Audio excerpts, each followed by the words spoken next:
I Am a Loser, a John and Paul composition featured on their new album, Beatles for Sale. Apart from their music sessions, the Beatles also took part in BBC chat shows and magazine programmes, and they showed a special preference for a programme called The Public Ear, a slightly irreverent mix of news and views which was broadcast monthly. On the 22nd of March 1964, John Lennon was joined on the show by George and Ringo, who proceeded to review John's newly published book in his own right.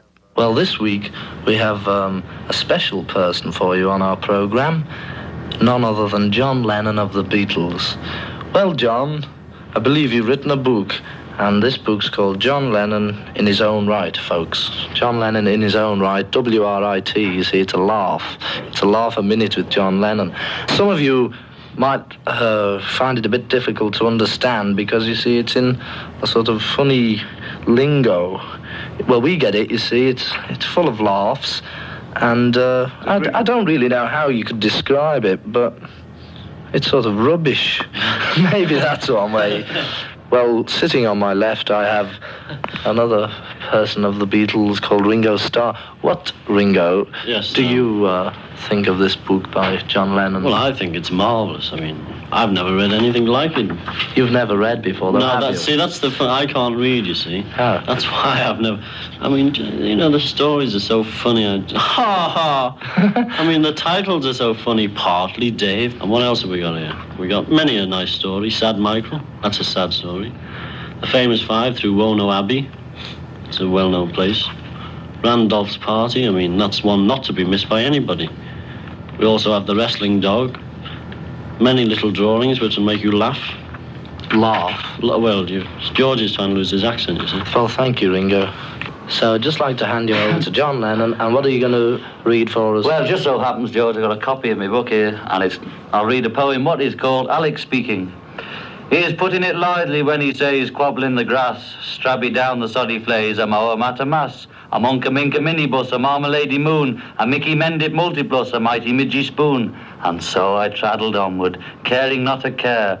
Onward, onward, onward, onward, my friends, 59! Actually, it's the 39th, or I goofed.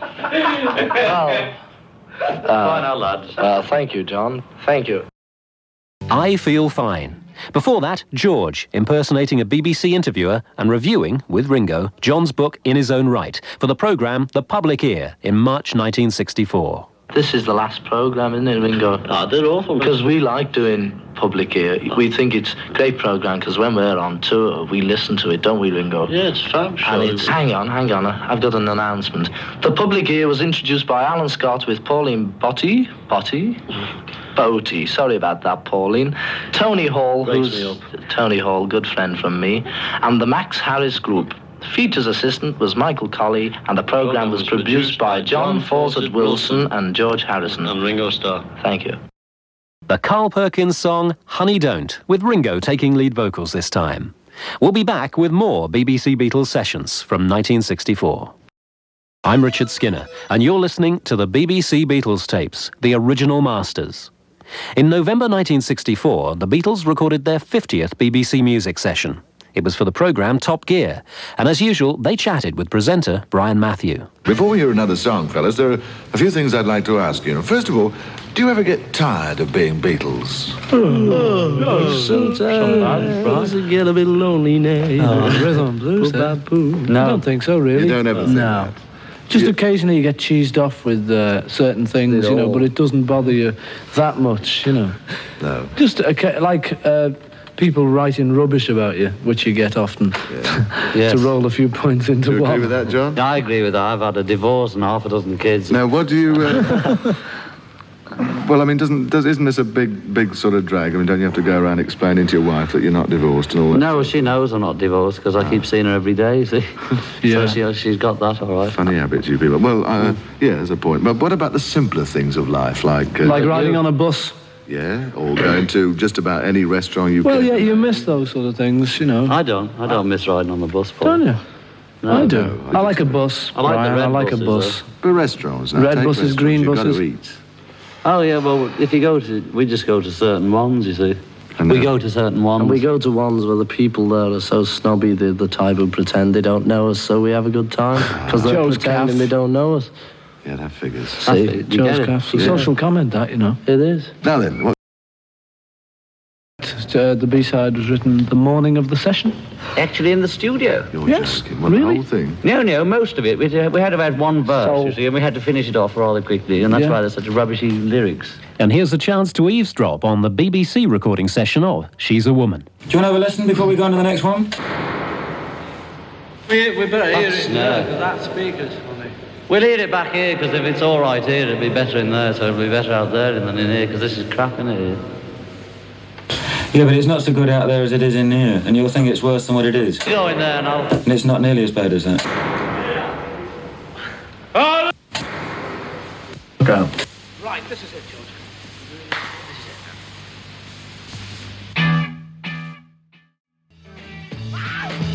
The Beatles' final session for Saturday Club was broadcast on December the 26th, 1964, and the programme featured more verbal sparring with Brian Matthew. Just a minute. A long nose has just come between me and the microphone. Who are you? Me? Yeah.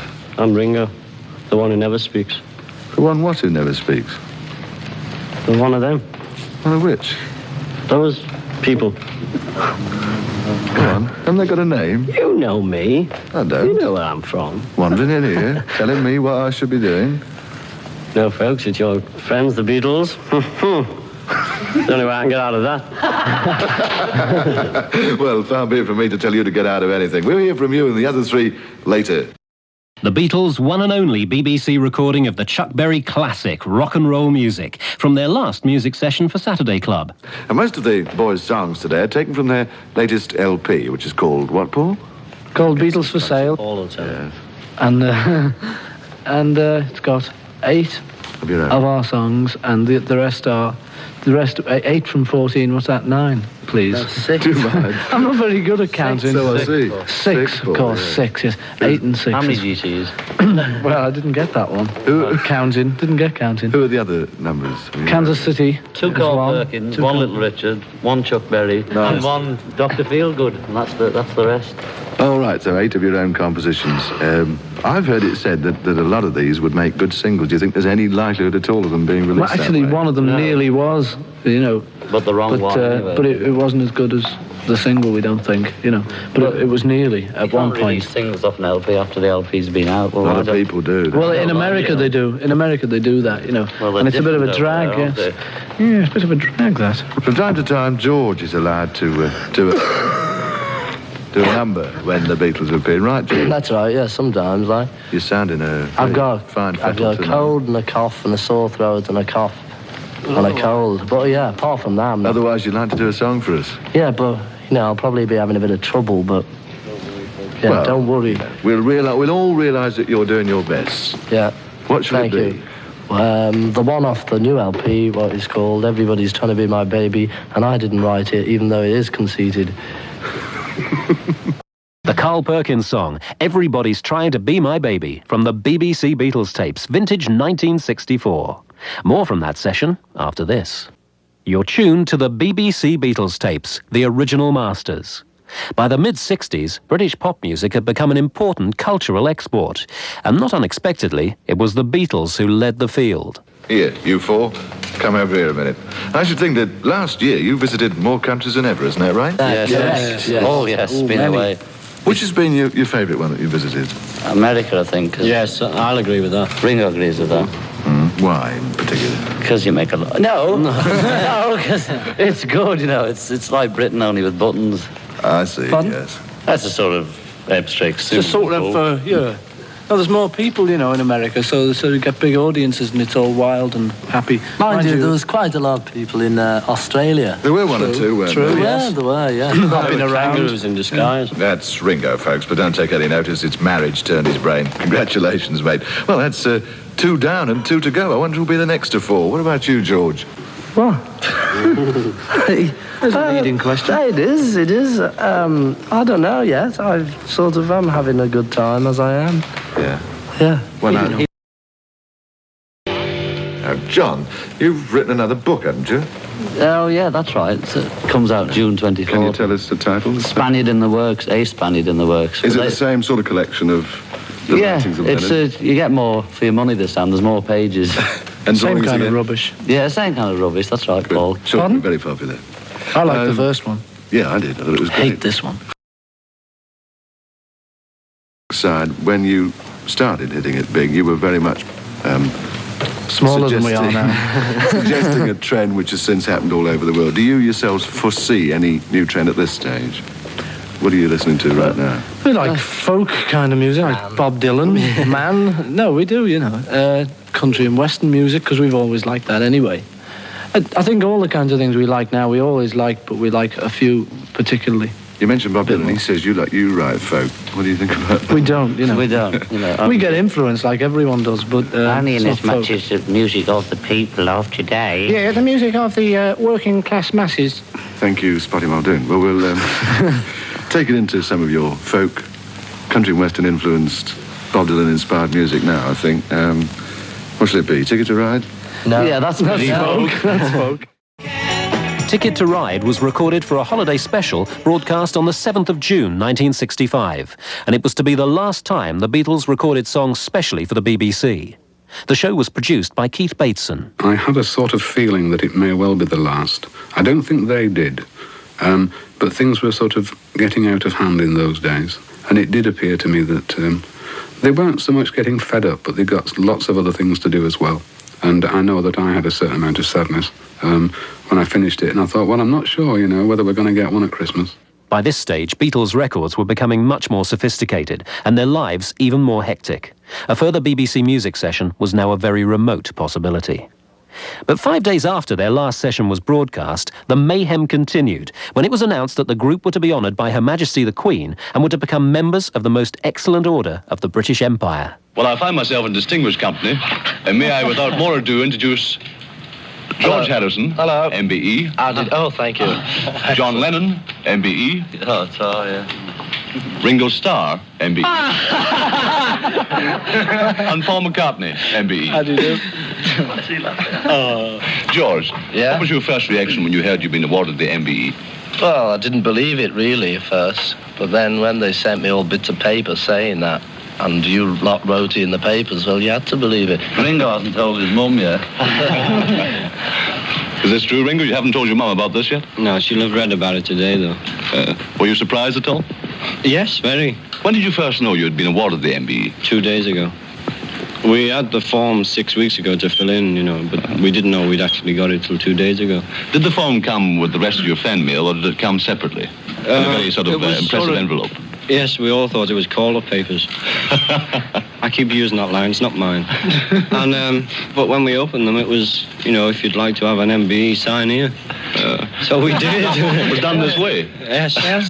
Dizzy Miss Lizzie from the Beatles' last BBC holiday special. We'll be back with more of the BBC Beatles tapes, including coverage of their second American tour. That's next. World who could never get a guitar really in tune, never.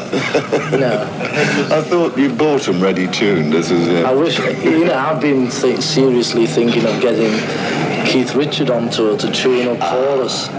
He's good at that, isn't he? Yeah, but he sounds as though he's in tune. I have a hell of a lot of trouble. How's it sound now? Oh, this one's okay. This is one of them that's John's, you see. It's in tune now, but guarantee by the time I've put it down, it will be miles out. Give us a strum, let's see. The Beatles made their entry and exit to Shea Stadium in New York via helicopter. And I think George can fill us in on a few of the details. You didn't actually drop into the arena. No. What did you do, George? They wouldn't allow us to drop right into the arena, and so we had to land on the roof of the World Fair. From there we went into the stadium in a Wells Fargo armoured truck. That was good. I didn't think Wells Fargo was still going, actually. But the Indians got them all years ago. And then in an underground tunnel? No. Oh, you came right into the middle of the track? Yeah, right into the stadium. The reason I don't know this is because there were about 50,000 standing up on their chairs in front of me, you know. And you went out the same way? Yeah, I went out by helicopter, yeah. He seemed to be circling around. Well, yeah, that's the thing. When we got on the helicopter on Wall Street, and instead of going right to the show, the fellas started going round, zooming round the stadium, saying, look at that, isn't it great, fellas? And look at the World's Fair, and look at this, and we're hanging on there by the skin of our teeth, thinking, let's get out of here. Could have done without that. Back in Britain, the Beatles were booked to make an appearance on the Christmas morning edition of Saturday Club, and they even had a go at the show's signature tune, Saturday Jump, after making the opening announcement. Hey, it's 10 o'clock on a Saturday. Oh, aye. No. Try that again. Q Studio. Q They go Studio. to pieces when the red light Take comes it. on. Q Studio. I forgot my line already. It's Christmas Day. Man, you're famous for it. Oh, man, you're great. Hey, it's 10 o'clock on a Saturday. So it is. Well? So, yes. Ladies and gentlemen, we'd like to pause now for a few minutes while we just thrash Ringo into learning his lines. Right, are you Beating ready? normally with a Yes, go on, rhinoceros I've got whip. it. I've got it now. I've got it now. I know it. Stick in each hand, it usually helps. Hey! You got a watch on? I know, but I'm acting. Do you mind? Right, Q Studio. Do you mind? Take it from the top. Hey, it's 10 o'clock on a Saturday. So it is. Hey, and it's Christmas Day. Let's go home then. Saturday Club, Saturday Club, Saturday Club, Saturday Club, Saturday Club.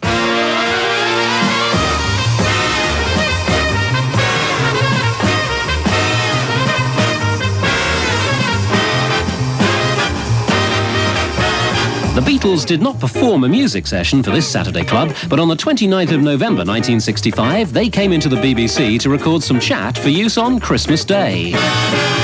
The original unedited tape has survived from this session, which features the group with, as usual, Brian Matthew. OK, gather round then, get George in as well. Now he's called. Stop saying. Are we doing the bar? Maria, the most beautiful word I ever heard. Mary beer. Come on, let's do it. Thank you, Jim Proby. And Not at all. Get on, boy. hello, they're back. Well, a few words then. Sorry, Brian, hang on. Searchers, can I have quiet, please, just for a few moments while we record some chat? It's a hit! Here it is. Hit. Who's the drum? Thank you very much, Jim Proby. Thank you, Jim. Thank you, Jim. Get down, Rover. Hello, they're back. Well, it's nice of you to drop in and talk to us this Christmas Day, lads. Oh, we weren't doing anything. No, Not at all, Brian. It's Merry Christmas no work on to you. Christmas Day. You know Thank what you. it's like. No? No, they won't let you, you know. I'll see. What are you going to do then, Ringo, for the rest of the day? Watch telly, you know. I never listen to radio. I see. George? I'll listen to the radio as well as watch telly and eating food and generally rejoicing throughout the land. Splendid, Paul. Well, same sort of thing, really, I think, basically. Pull a Except- cracker? Yes, that sort of thing, except I never... Never do pull crackers. Watch I telly. hate crackers. John? Just eating, I think. I'll do that. All right. Well, we can't ask you to work today, obviously, It's as not you said. allowed. Penny in a pound. Oh. Well, we'll play your record. Does it matter which side we play? we No, can work it out. any We can side. work Yeah, we can work it out. Can you? We can work we it can out. work it Well, out. sort it out As amongst long as you yourself then. can. Oh, yes, all right. We I think can. Have we you can. got it? Yeah, we've got it right here. Oh, good. I'm Well, you putting tell us it if I on haven't got it. now. And here goes the needle on the record. Now. The Beatles' 1965 Christmas #1, We Can Work It Out. Stay tuned now for the final extracts from the BBC Beatles tapes, with coverage of Sgt. Pepper and the White Album. You're listening to the BBC Beatles tapes, the original masters. In 1965, the Beatles made their second concert tour of America, and Brian Matthew travelled with them to report on their progress for the BBC. Well, as you can hear, the Beatles don't stop playing when they're off stage. At least George doesn't. Is this regular, George? You just feel like playing today? Just feel like playing today, Brian. That's nice. Just of you. playing, Brian. And when you came off after the first concert, you and John were moaning about the fact that your instruments were out of tune. What do you think was the reason? Because you spent long enough tuning them before you went out. It's funny, it's all the heat and Humidity. everything like that puts the thing out. But once you go on stage, there's such a tremendous noise that if you are out of tune and you try and put it straight, it ends up more out than when you started.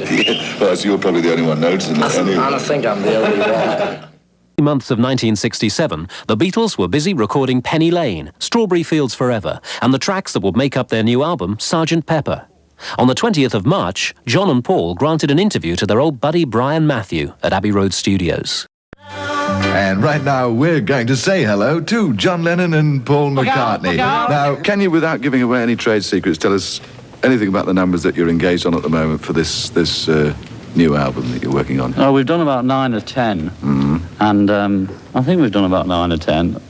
And there's a couple of strange ones, a couple of happy-go-lucky northern songs. And a couple of whimsical, folk medieval guitar, folk rock.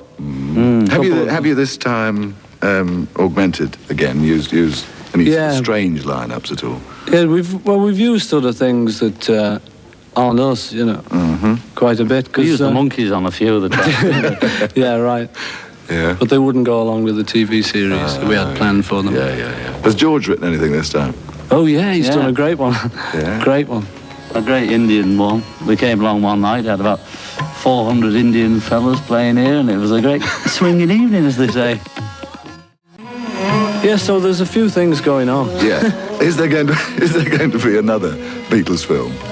Yes. Oh yeah. As soon as we finish this LP, we'll be starting on this mythical film that we've been on about for the last. We want to do a TV show and a film, so the next.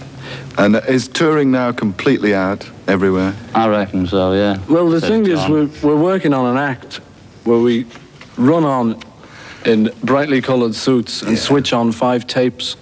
Yeah. And then we do a juggling act at the front of the stage while these tapes play Beatle melodies. Yeah. Why is it? I don't know why this microphone seems you balmy, because when I was talking to John earlier, he was quite serious and said, no more tours. No, that's the only possibility. You never know, No more tours, no more She Loves Yous, But I mean, going on with a million tape recorders and a brightly coloured suit, well, that's something else, There's no more big tours of America or around the world, or... No. I don't think so. Not in the same kind of pattern as we've been doing so far, anyway. But you never know. You never know. John and Paul were recorded by the BBC at Abbey Road Studios on the 20th of March 1967 during the making of Sgt. Pepper. Just over a year later, it was the turn of the eccentric DJ Kenny Everett to be given an interview with John while he was in the studio recording for the double White album. It proved to be a difficult situation for Kenny to handle. Well, ladies and gentlemen, out there in Radio 1 land, here I am in EMI Studios, Abbey Road, where the Beatles are currently recording things for maybe their new album, and they're all sat about on the ground, strumbling away on their guitars, so I'm going to leap in the middle of them with this tape recorder and get a few questions and answers and things. So, John? Level control. You will be blasted right I'll stand down Avenue Road. So I'll be better turn the guitaring down a bit later. From the back. So, Kenny, how are you going? Oh, it's wonderful. First a few questions, then I'd like you to sing me a jingle, a goodbye jingle. Okay, goodbye jingle. Oh yeah, what can we expect from you in the next few months? I've heard you're working on it. A lot of brown paper bags, Kenny, actually. Yeah. We're working very hard on that at the moment, boys and me. Anything tuney? Oh yeah, there's a lot of tunes to be found in the bags, actually. I got told that you don't actually come in here with the idea of doing an album, it just sort of falls out of one of the sessions. Well, we have a vague idea, Ken? Yes. As I was only saying the other day, we had a vague idea, but very vague. Also, very vague. Just a bit of laughter, ladies and gentlephones. Have you done any actual complete numbers? No, we're halfway through the second incomplete number now. See, we've got to a stage with one where the next bit is musicians, so we'll have to write the musicians bit, you see. Oh, you see. Somebody stole my gown. Is there any particular record out at the moment? Oh, yeah, let me think. Nielsen. One of Nielsen's. Which one, particularly? As you know, we've played quite a few of them. Yes, so let me think, Ken, for the moment. River Deep, Mountain Dew. Yeah.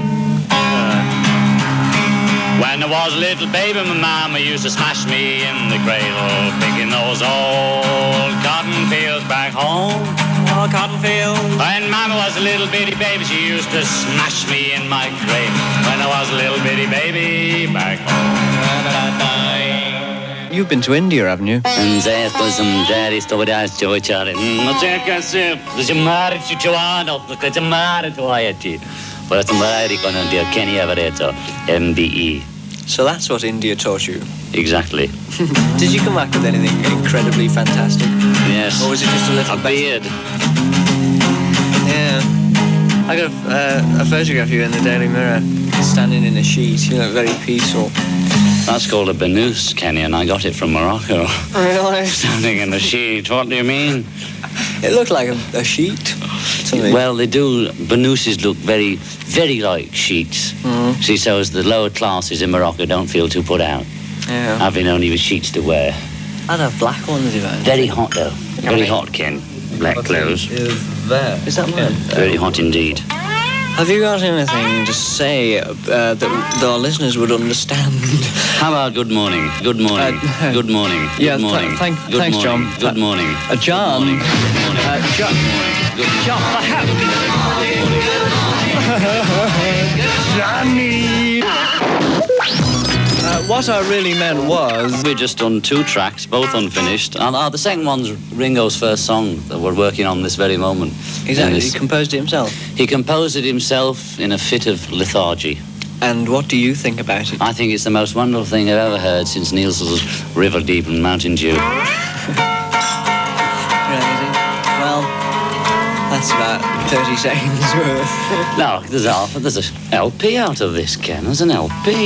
Hey, listen, you said Kenny Everett.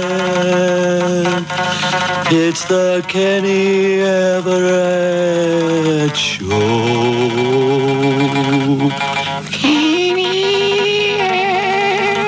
Are you composing this straight out of your head? This is ad nauseum, straight from the mouth that bit me, Kenny. I don't know how he does it, friends. Neither do I, friends. You sit here cross-legged on the amplifier, strummling away.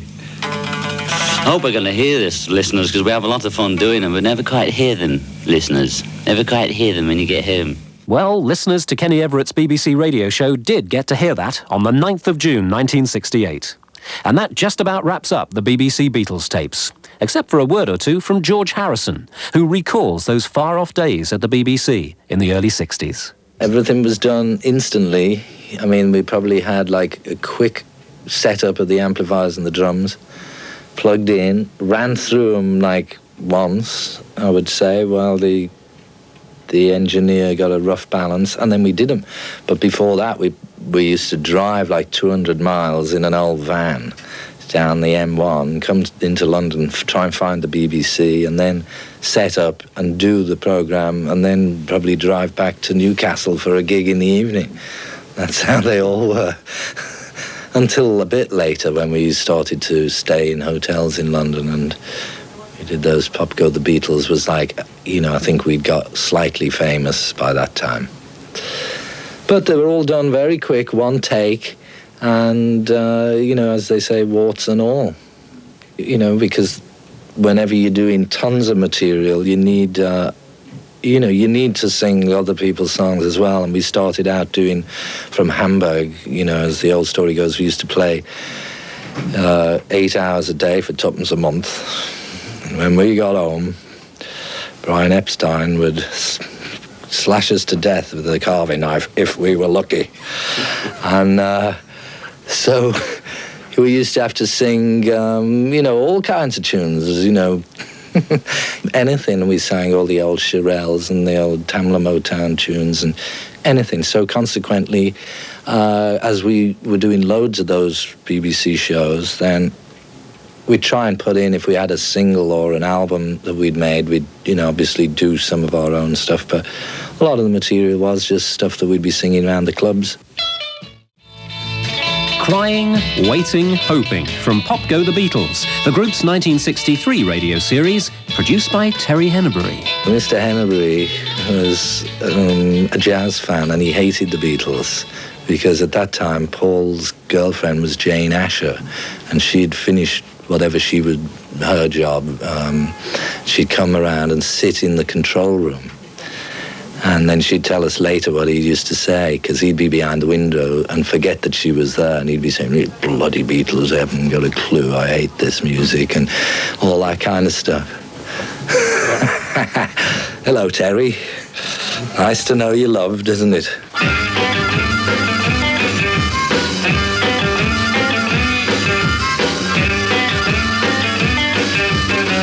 Pop! Pop go the Beatles!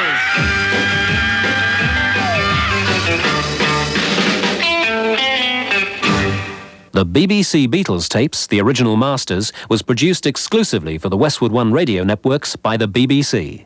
Research was by Mark Lewison, and the producers were Kevin Howlett and Martin Reams.